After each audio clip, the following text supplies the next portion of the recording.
19வது வசனம். தேவன் அவளுடைய கண்களை திறந்தார்.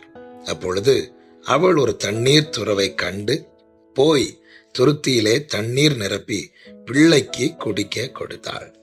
கர்த்தருடைய பரிசுத்த நாமத்துக்கு மகிமை உண்டாவதாக. ஆகாரையும் இஸ்மவேலையும் ஆபிரகாம் அனுப்பிவிடுகிறான்.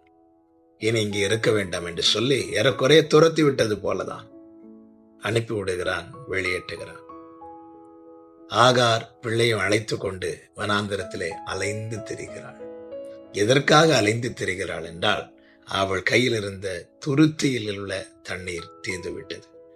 அடுத்து தண்ணீர் எடுக்கிறது எங்கவென்று தெரியவில்லை, யாரிடத்தில் போக வேண்டியது என்று தெரியவில்லை. இன்னும் சொல்ல வேண்டுமானால், அடுத்து என்ன செய்ய வேண்டியது என்று அறியாததுனால, தெரியாததுனால, பாதை தெரியவில்லை, அவளுக்கான துறவு